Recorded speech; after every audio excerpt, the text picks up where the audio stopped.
Welcome to this panel discussion on Workplace 4.0, Agile and Personalized Reskilling for Business Success. The participants couldn't have asked for a more qualified panel on the subject. In an era of automation, businesses are consciously trying to stay relevant. They are fighting hard to stay ahead of the curve while holding on to their best talent and filling key positions. In fact, the World Economic Forum declared a reskilling emergency in 2020, stating that as jobs are transformed by the technologies of the fourth industrial revolution, we would need to reskill more than a billion people by 2030. And in the next 2 years, by 2022, 42% of the core skills required to perform existing jobs would change. In addition to high tech skills, specialized interpersonal skills would be in high demand, including skills related to sales, human resources, care, and education. Now, as a result, organizations have shifted their focus back to the fundamental concept of skills as a means to success. And in this race to reskill, agility has become a key transformation driver.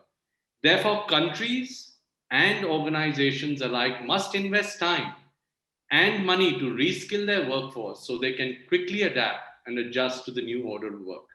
Today, we have divided our panel discussion into three acts. Disruption drives reinvention, skilling in the new normal, that's our first act. Learning at the speed of business, Act 2, and navigating through uncharted waters, Act 3. Let's get started with Act 1. Disruption drives reinvention, skilling in the new normal. Now, in lieu of most repetitive and routine tasks likely to be automated, work is being redefined to create valuable human machine collaborations. Interestingly, in a Deloitte survey, 61% of respondents said they were actively redesigning jobs around AI, robotics, and new business models. Let me come to you straight, Shuchika. How is your organization redefining work to harness the real potential of human machine collaborations? And how has that impacted your overall talent model? Thank you, Nishchay, and really glad to be here and really happy to see all my co panel members as well. There is a lot to unpack in that question. First, the redefinition of work itself. I'm coming fresh out of a management meeting yesterday where one of our solutions guy was doing a demo for us, which he does at a client place or a client organization almost every day on how he can add value to the processes. And it was not a show and tell slide, it was defining the process now. And you could see, the demo where the process was changing, and the client had 3 or 4 options on how that process could be re-engineered in front of his eyes as the presentation progressed. And for me, that was a very, very fascinating demonstration because it was on the back of some partnership that we have done in the healthcare business where we are absolutely personalizing healthcare for the client. So reorganization of work is centered around how the client behaviors are shifting. That's one. Second thing is how technology is disrupting all of this. And you just spoke about it at length, so I'm not going to repeat any of that, all the data that you are stating. And Josh Bersin talked about this on half-life of a skill being not more than 18 months. And that kind of gave me a lot of personal fear on how am I learning, how am I staying relevant. Just the technological disruption and what it means on 2 or 3 things, what your solutions are today. How are you reaching out and engaging with your clients? And how are you engaging with your network ecosystem, your partnerships? All of that has redefined how we work. It's no longer, you know, being able to design clunky stuff, whether it's HR or business or whatever, and take your own sweet time, get the high-end consultants. I mean, the entire model is about throwing darts at a dartboard and seeing what sticks, and having an internal agility to be able to do that. So that itself requires a whole rejig of how you worked in the first place. How did you collaborate internally and externally? And add the layer of pandemic to that, add the layer of none of us are in offices. I actually took on this job almost 6 months back, and I've never met my boss physically, never met my key stakeholders physically. I joined in the pandemic and took on the role, and that's a reality for a large composition of our workforce. So one is just the traditional workplace, how that needs to get reshaped in this era, what that means for your talent strategy, how jobs will shift from tier one and tier two to all kinds of market. We have already started to do that internally in wherever we've kind of co-created this with the client. We were probably hiring at a center. Now we are able to hire across the country in some of those businesses and processes. The second bit is just opening yourself more and more to specialist partners across across other organization, because no longer can you be a creator of product. You probably have to become a curator of product uh, for your client, and kind of maximize and pull three four types of organization to create an offering. That requires a very different set of co-creation, collaboration, and agility. You talked about the talent model and you touched upon the skills. For me, that boils down to two or three very, very special skills, right? Being able to work remotely across your networks with your client community, that's coming up as a big one. Agility is coming up as a big one, and agility is no longer the IT agile scrum and all of that. Agility is just a mental muscle now, right? Like, how are you failing fast? How are you doing your sprints? How are you getting together all stakeholders on one problem and engaging with them? So those are one or two things that are emerging. Uh, Empathy, EQ, design thinking, storytelling, obviously, right? Like, they were always important. They have become enhanced in this whole anytime, anywhere model. What it means for the talent model, and Nishya, I'm looking at my talent management process, and I think the whole it is an urgent need of rejig, not just at a definition level on what you thought was talent and now what you think talent is. Just the innateness, the intuitive innateness of talent versus uh, talent as a crowdsourcer or of ideas, talent as a co-collaborator, talent as someone who's maximizing potential of everybody across an agile workplace. So that itself needs to change. The other bit is really around how do you bring that whole technological muscle at workplace, what probably in an earlier era would just be consulting or understanding a problem has actually become uh, you need that, and you need everybody to think digitally. Internally, we recently concluded a partnership with UiPath, which and where we created our first digital citizenship model, where everybody who was working on some process actually got around to thinking how can you apply technology to that, and that created a learning, a moment of reflection, a certain homecoming in the organization. And to me, that was one of the most fascinating experiences I came across here, because that's a skill you need for the future. How do you really make technology your own? How do you make it native in the work that you're doing, and sort of progress and shift your processes to the next level? I'm going to pause if you have a follow up Yeah, question. so I guess a number of things that you've touched upon, right? It's a boundaryless world. Perhaps time is the only barrier now. Design is iterative. We are curating experiences. Cross-functional team really come together and fill up the white spaces in an organization. The importance of technology, the redefinition of talent. There's a lot packed into your answer. So I'm going to kind of build on my earlier question and follow through with what impact has working remotely had on employee productivity? You touched upon collaboration and well-being as well. So I want you to focus on these three dimensions, given that there is a scaling of remote working, there's increased automation and digitization. But clearly, what has been your experience with well-being and productivity? Let me first touch upon a personal story here, Nishchay. When the second COVID wave happened in India, I think all of us were a little bit. I think I was in denial for the first week that this was happening, and then I said, okay, this is not a time for denial. It's a time to be a little bit of a Ben Affleck in the movie Argo, who walks up to a refugee or a fugitive and says that this is what I do. I support people. I help people get out of the situation.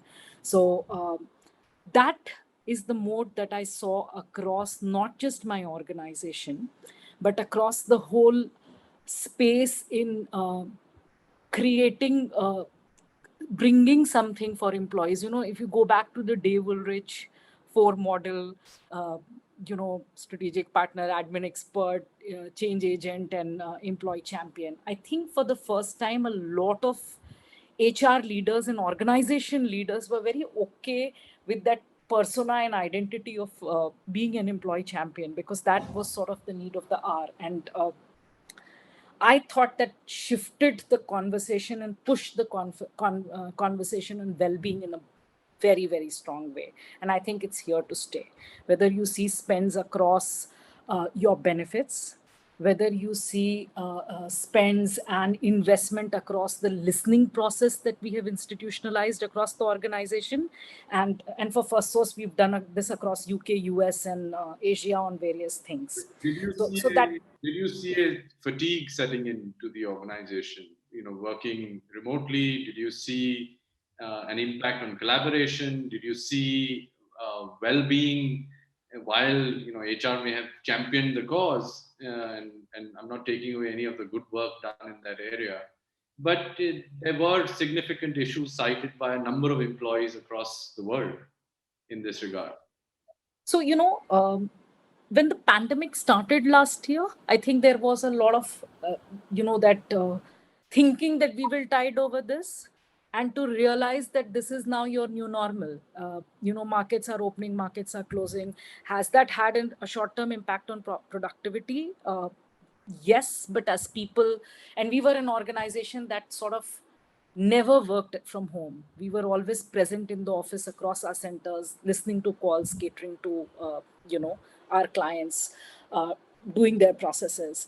And the whole organization moved to a work from home environment. In the beginning, it did have a short-term impact on productivity. But as that became the new normal, people have gotten used to what it is. It is harder to create employee connect.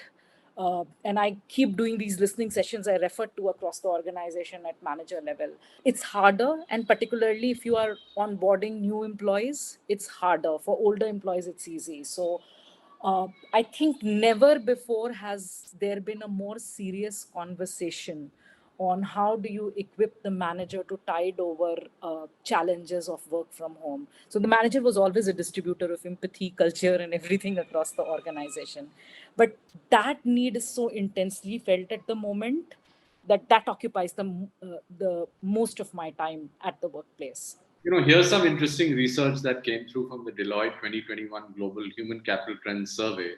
It said the top factors that are making remote work sustainable and are related to work design include 39% said introducing digital collaboration platforms, 36% said allowing personal choice in determining how work gets done, 31% said establishing new scheduling and meeting norms, 24% said investing in team leader training, 10% said providing enhanced corporate benefits, which is family care support and resources, and only 8% said offering new well-being resources. With that, let me move to question 3 in my first act. In a recent Gartner survey, 70% of respondents said they didn't feel they had mastered the skills their current jobs demanded, and 80% said they lacked the skills needed for both their current and future roles. Let me come to you, Rajiv.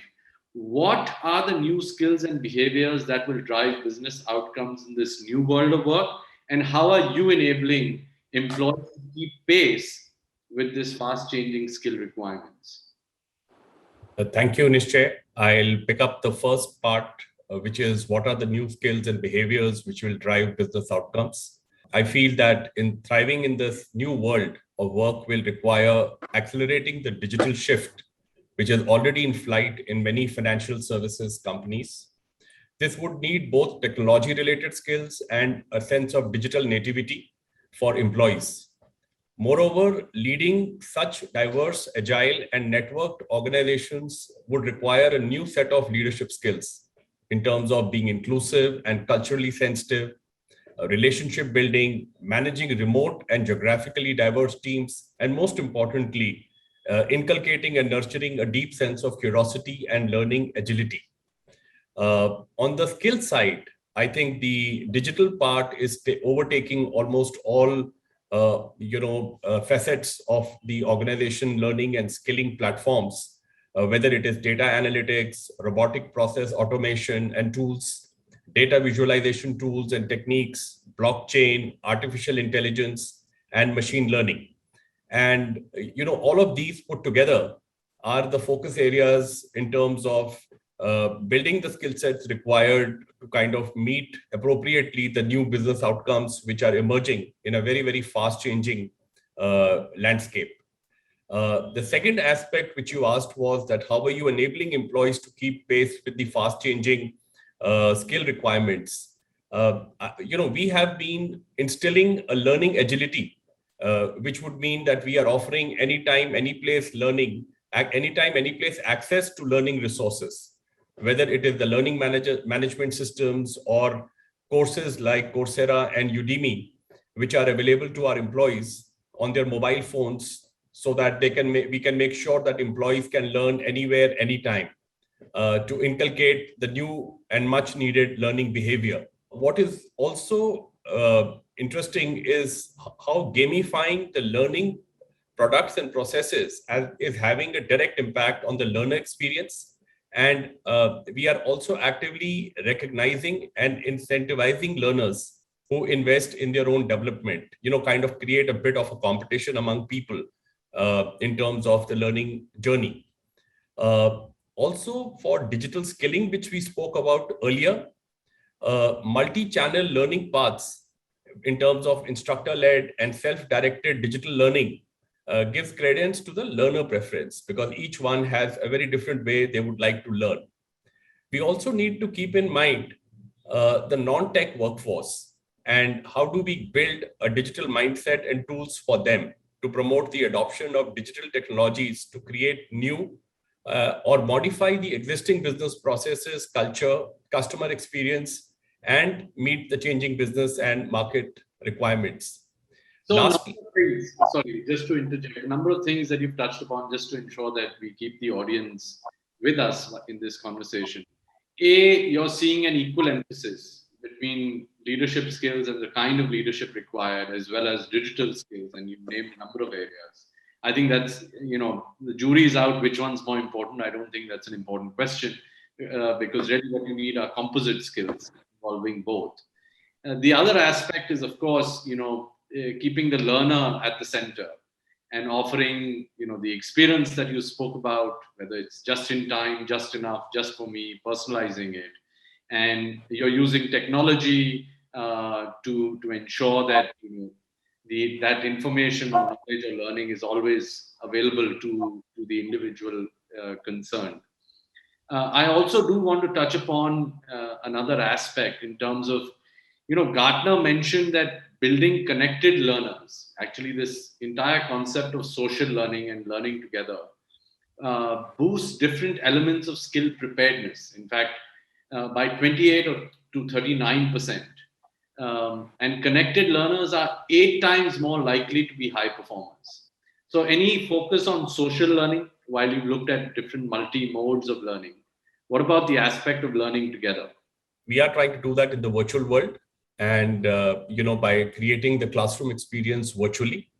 And it's, I would say, a mix of individual lines of learning as well as classroom learning virtually wherever applicable. And I think it's a journey where one is going to try many different nuances to see which one fits the best. Asia as a geography preferred classroom learning for the longest time. And this whole shift to the digital side, I feel we are all still finding our feet and seeing, what would be the best fit. But I agree with you that the social learning piece, getting the connected learners together, collaborating, is something which is again going to be very, very important. It's just that given the current situation and the predominant focus on virtualization, one is just trying to balance out between the two schools. Okay, with that, let's move to Act 2, and that's really learning at the speed of business. Now, in the post-COVID world, agile has become the new buzzword, where the mainstream philosophy of business is to rely on teams undertaking fast-paced, self-led journeys to innovation. And strengthening the partnership between learning and business requirements is really the prerequisite for any smart, future-ready, healthy learning ecosystem.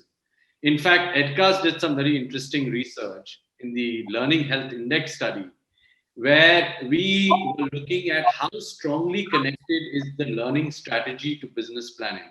And in 2020, the score was 83 on a scale of 100, which dropped to 79 in 2021. Rajiv, let me come to you. How has your organization recast its approach with regard to learning and specifically keeping up with the continuously changing business needs and priorities? Thank you, Nishchay. With regard to managing the change, one, the change has been continuous.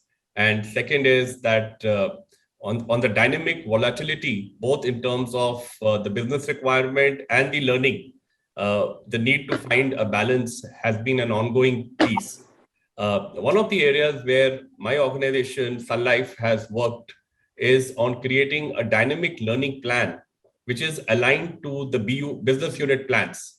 So in terms of how do you connect the business strategy with people capabilities, understanding that skills are the currency and the glue that will help connect the vision and the future direction of the company and the related strategic workforce planning. We are also leveraging technology-based learning platforms, which will help the business benchmarks expertise across roles and offer integrated learning and assessment solutions. We are also trying to focus on making learning more self-directed. So it is more of a pull rather than the push. And therefore, the learning persona-based annual learning catalogs are being created so that employees can curate their own learning paths in the learning needs and the learning styles. Modular learning journeys are becoming important, giving the employees the flexibility. Gamifying learning products and processes is becoming important. It recognizes and incentivizes the learners, and also leveraging the power of micro-learning by engaging our learners in small chunks of learning, giving them the necessary information in a short span of time.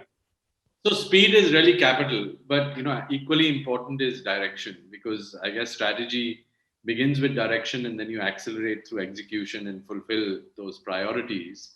And it's tough. I mean, clearly it's tough because the direction is continuously changing. I like the way you coined your learning strategy as dynamic, while it is supported by a core.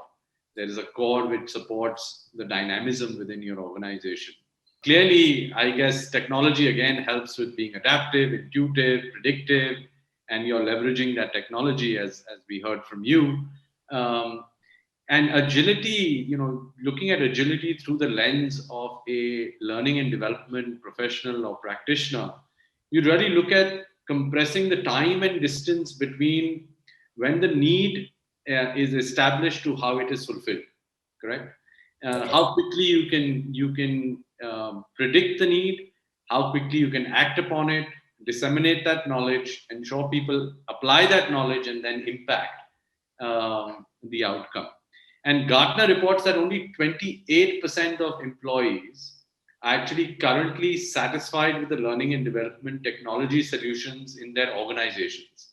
So there is a big, as you said, we are scratching the surface. There's a lot to be done. And 69% of HR functions believe that learners in their organizations expect more intelligent systems that anticipate their needs. Anjali, let me move over to you. How are you leveraging technology to create this personalized learner experience that Rajiv spoke about? Thanks, Ms. Chair. I'm personally very happy about this whole tech change. As you said, as many of my contemporaries have said, that future's here, and the pandemic has brought the future faster than normal, right? And they talked about automation, churn, skilling, reskilling, and I think the more important part is that the future itself is very agile, like it's changing so fast, right? And thankfully, AirAsia India, which I represent, we are pretty tech savvy, and I'm grateful for that. And hence this whole thing of anytime anywhere learning has really replaced our classroom learning very very fast. So classroom learning is very very very tightly scheduled. So we have a very young and highly skilled workforce, right? And most of these workforce sit in the airports or the air sites around the airports or in the plane, they're flying off plane or they're the crew, and only about 10% are people like us in the office, right? And none of them have laptops. They all work out of mobile phones, right? And when you meet them, and the only way to get out of the classroom is go quickly to mobile learning, and we quickly transition. Thank God we had got Oracle in that, and also thank God that we are part of the Tata Group. So the TMTC also quickly moved to mobile learning, and we latched on to that because we get the benefit of cost itself. And we really bringing to forward competency-based learning math for each employee, right? We have developed these competencies about 1.5 years back, but even that's being so agile, where every 3-4 months we're looking at and seeing what change is required. Has the world changed? What does it require? So competencies are very agile, and we're moving competency-based group learning paths, and these parts are again very short, mobile-based audio, video, which are 10 minutes, 15 minutes, and again micro learning nuggets. And that's really working very fast. And also for high cost, we have individual learning plans getting pushed through. Fortunately, because these competencies are very business-based and they are based on outcomes. So there's an outcome of NPS, how do you improve NPS? And through that, you have competency-based learning, and it really helps to engage them better, and at the same time help them the learning path, and also at the same time apply these learning paths into their day-to-day work. So that's what we've done. And when you make something very business focused and very focused on an individual, I think the acceptance is much more than just sending out, which I personally do 15 years back, whole of learning programs, training program, classroom based, which are mainly, I think, very engagement oriented rather than skill based oriented. Big industry, right? Because Anjali, it's one of the industries where most of the year, actually through the year, most of your workforce is never at work. I mean, Yes. in the office physically. Yes. So you were probably already equipped in that regard. Yes. Yes. Equally so, at EDCAS, we're very happy that you've come on to the TMTC platform. We Yeah. follow that platform. So Yeah. it's great. Number of things again that you've kind of called out. One, you've tied learning to the role, the job of the individual. You have a method to continuously upgrade, update the competencies that you've identified that are required, or the skills that are required for people to be successful in their jobs. Yeah. You provided them the ability, again, of anytime, anywhere learning, because again, Yeah. they can access that learning, and that personalization can only start when you start with the learner at the center, right? Yeah. That's right. Let me move on and specifically move to an area which I think is equally important. Is traditional methods of learning have given way to micro learning and social learning, and all of you have kind of mentioned, right? Anytime, anywhere learning, social learning, micro learning, mobile learning, and it is a growing trend. I mean, the first requirement, I guess, many learning leaders, HR leaders come up with is, well, we need something that's mobile first and can provide the opportunity for learners to access this learning. And in fact, again, the Learning Health Index study by EDCA showed that this is a growing trend, and people are already implementing or planning to implement it within the next year. Arvind, let me ask you, and specifically looking at this entire explosion that's taken place with tools and tech, what is being done to drive learner engagement? Ultimately, it is about ensuring that the learner continues to remain engaged to leverage this just-in-time learning approach. Yeah, so in my case, like one is my own organization, the people who are working with me. But as an organization, we are in the space of providing skilling to youth, basically youngsters, either school, college dropouts, or startup jobs at various levels. Yeah, I think perhaps you can give us the broader picture here as a Yeah. sector skill council. What are you doing to ensure that learners continue to remain engaged, return to learn more, etc.? Yeah. So one thing which is coming, well, we're getting a lot of mandates from different organizations. Like for example, a handset company, like they've got say 30,000 sales force or people who are working in different stores or shops.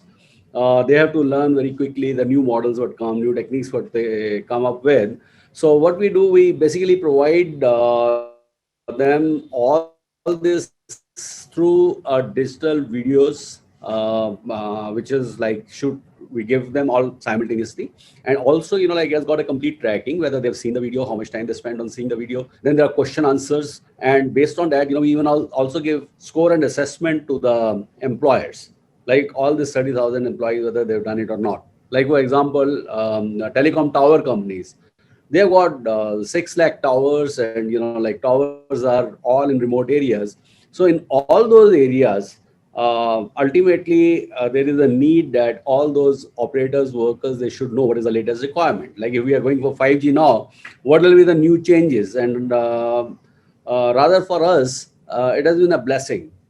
This during this last 1.5 year, all bigger companies, larger companies, they had to adopt technology for their senior employees. They have to come out with various things. Now, basically, we have started adopting that for training of such people, like who are very difficult to call. Like, for example, if there are 6 lakh towers, so each tower has got 2 to 3 employees. Now, these employees cannot be called to a hotel or a local office to give a training.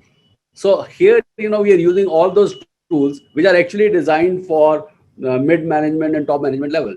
So we are using those techniques for providing them.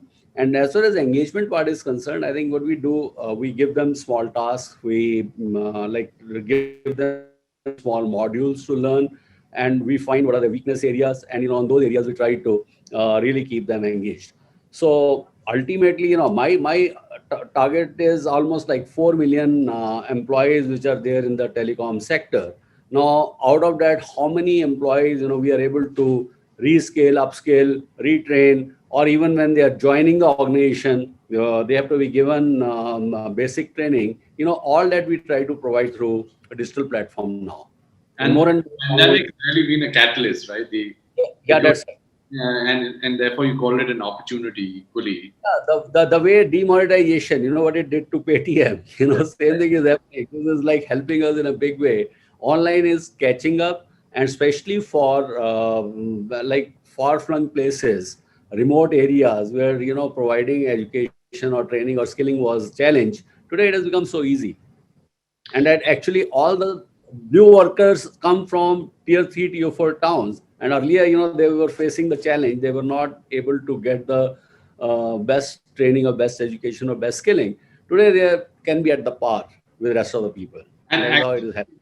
it's an equalizer, right? Yeah, It's an even playing field now, whether you're in a small village in Uttar Pradesh or in Jammu and Kashmir or any part, you've got access to the same quality of learning that Right. wasn't available earlier. And in fact, George Gerson in the Ultimate HR Tech 2021 mentions that hundreds of new vendors developing video authoring, micro learning, mobile learning, virtual reality search, AI recommendation engines, chatbots for learning. And the market is really exploded. And the L&D spending, which is around $220 billion now. and roughly 12% of this Right. spending is going into various forms of tools and technologies. Beautiful example earlier, like you can visualize in telecom, equipments are very expensive and some of the places are very dangerous. You're not allowed to touch tower. Like for example, if somebody is to climb 30-meter high tower, it is not so easy. And to get that experience, now through AR, VR, we are able to give them that real experience. They can actually feel what happens and how you feel when you are climbing there and doing those kind of things. Okay, great time to transition and move to our third and final act, which is navigating through the uncharted waters. Really, touching upon some key lessons from the pandemic, from COVID.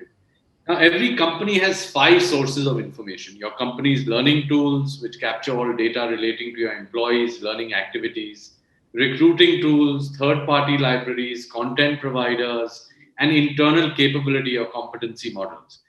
But what is emerging now, a big challenge is being faced by companies is that they don't have a unified system of record for their team skills, because the taxonomy being used by all these parties is different, right? And of course, Arvind is nodding because clearly, when building occupation standards and qualification packs, and I've built a few in my consulting career, but clearly that's a big challenge now. And companies are gathering and building multiple skills databases, resulting in several skills taxonomies that do not match up.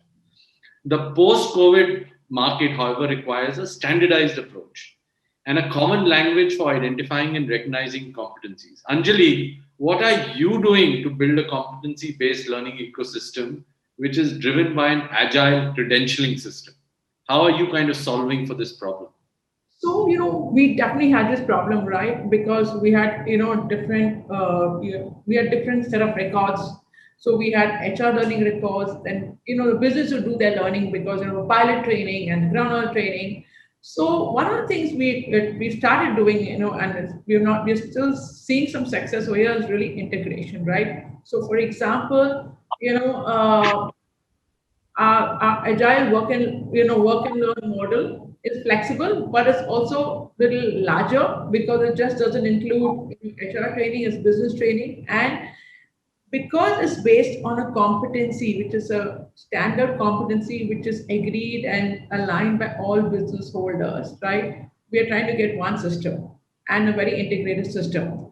So that's the starting point within your organization. Yeah, that's the starting point. How are you influencing? That's your internal capability model. So I would still imagine that that's simple enough to kind of create a common language. Yeah. When you're dealing with third-party libraries or you're dealing with content providers, yes, they use different taxonomies. Yes, so they use different taxonomy, but we've integrated with business. So, for example, let's say cabin crew or ground services, the whole skill development competencies, we've come up with a common baseline, which is agreed and accepted by all, and really more importantly, very simplified, right? So we've just started this about 8 months back, and that's our basis, right? And then the business along with us. And I learned long back, working along with business always helps because you get something aligned and you get something great out of it. And so when we have a skill, which is include tech skills and business skills and people skills, right? If you combine all competencies for current and future roles coming up in business, then, we are creating competency-based learning pathways, which is tech and non-tech. When I say tech, function-based learning paths and non-function based learning paths, right? So there's an engineer there, he needs to have XYZ things. So we're right now in the process of integrating many systems with Oracle, and that's where we get a common database. And on top of that, we are looking at something called micro credentialing, right? So today our pilot does this small course and he shows it out, or cabin crew. So you start getting micro credentials, which are basis as functional skills required by the function, right? And the other skills required from a competency-based map.